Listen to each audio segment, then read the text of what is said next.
ልጆቻችሁ ለማጥናት ይቸገራሉ? እናንተስ ልጆቻችሁን በየጊዜው አጥና፣ የቤት ስራን ስራ እያላችሁ ማዘዝና መጨቃጨቅ ተሰላችታችሁ? እንደዛ ከሆነ ብቻችሁን አይደላችሁም። ብዙ ወላጆች በዚህ ሁኔታ ይቸገራሉ። ደስ የሚለው ዜና ግን ትክክለኛውን ዘዴ በመጠቀም ልጆቻችሁ ማንም ሳያዛቸው እንዲያጠኑ፣ የእድሜ ልክ የማጥናት ልማድን እንዲገነቡ ማድረግ ትችላላችሁ።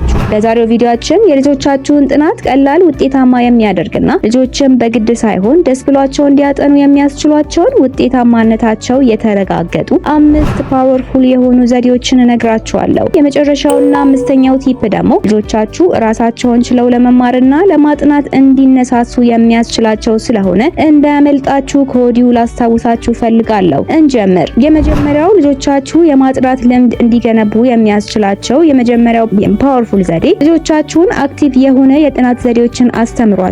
ብዙ ልጆች አንድን መጽሐፍ ትኩር ብሎ ማየት ከማጥናት ጋር እኩል እንደሆነ ይሰማቸዋል።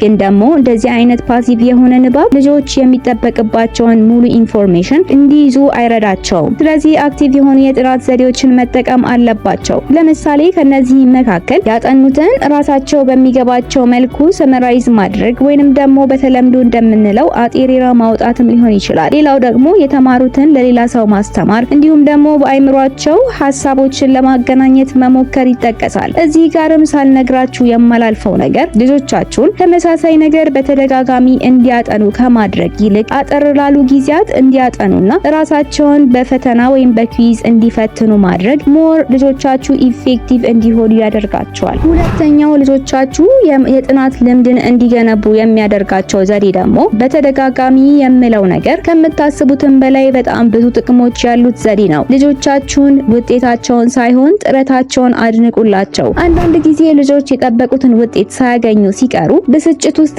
ጭንቀት ውስጥ ይገባሉ። ለትምህርታቸውም ለማጥናትም ያላቸው መነሳሳት ሊጠፋ ይችላል። ለዚህ ደግሞ መፍትሄው እናንተ ትኩረታችሁን ከውጤት ይልቅ ወደ ጥረትና መሻሻል ላይ አድርጉ። ለምሳሌ ልጆቻችሁን ለምንድነው እንደዚህ የወረደ ውጤት ያገኘው ከማለት ይልቅ ይህን ውጤት ለማምጣት ምን ያህል እንደለፋ አውቃለሁ፣ ለዚህም ኮርቼብሃለሁ፣ ይህን ውጤት ግን መሻሻል የሚችልበትን መንገድ ደግሞ አንድ ላይ በመሆን እንፈልግ በሏቸው። እነዚህ ቃላት ልጆቻችሁ ላይ የሚፈጥሩትን ልዩነት እኔ ከምነግራችሁ ይልቅ ራሳችሁ ሞክራችሁ እንድታዩት መክራችኋለሁ። እዚህ ዘዴ ላይም ደግሞ አንድ የሚጠቅማችሁ ነገር ልንገራችሁ።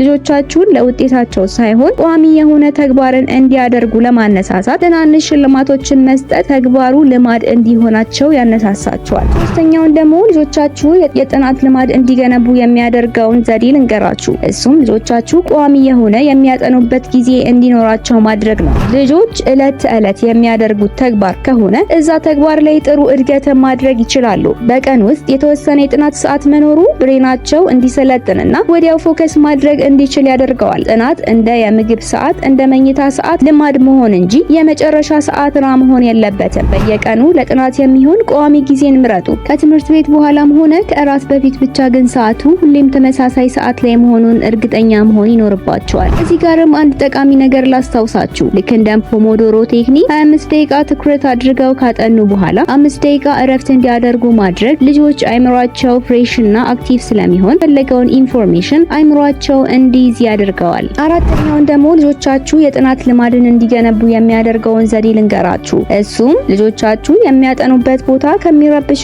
ሀሳብን ከሚሰርቁ ነገሮች አርቁላቸው። ጥሩ ያልሆነ ቦታ የአይምሮ ብቃትንም ያደበዝዛል። ልጆቻችሁ የሚያጠኑት የሚረብሽ ነገሮች የበዛበት ቦታ ከሆነ ኮንሰንትሬት ለማድረግ ይቸገራሉ። ስለዚህም ጥሩ ብርሃን ያለበት ጸጥታ የሰፈነበትና በስርዓቱ የተስተካከለ የጥናት ቦታ አዘጋጁላቸው። የሚረብሹ ነገሮች እንደ ሞባይል፣ እንደ ቲቪ ካጠገባቸው አስወግዱላቸው። ከቻላችሁ ደግሞ የሚያጠኑበት ቦታ ላይ ልጆቻችሁ በራሳቸው ቪዥን ቦርድ እንዲሰሩና ሞቲቬት የሚያደርጋቸውን ነገር እንዲሰሩም ፍቀዱላቸው። አሁን ደግሞ ቃል በገባሁላችሁ መሰረት ወሳኝ ወደ ሆነውና ልጆቻችሁ ራሳቸውን ችለው ለመማርና ለማጥናት የሚያስችላቸውን ዘዴ የምነግራችሁ ሰዓት ደርሷል። አምስተኛው ዘዴ ልጆቻችሁን ሰልፍ ዲሲፕሊን እና ተጠያቂነትን አስተምሯቸው። እዚህ ጋርም የመጨረሻ ግባችሁ ሊሆን የሚችለው ልጆቻችሁ ሰልፍ ዲሲፕሊን እንዲሆኑና ትምህርታቸው ላይ ኃላፊነት እንዲሰማቸውና ኃላፊነትንም እንዲወስዱ ማስቻል ነው። በዚህም ሁኔታ ላይ ልጆቻችሁን ለመርዳት ማድረግ ካለባችሁ ነገሮች መካከል ጥቂቱን ልንገራችሁ። የመጀመሪያው ልጆቻችሁ በራሳቸው የጥናት ግቦቻቸውን እንዲያወጡና ፕሮግረሳቸውንም እንዲከታተሉ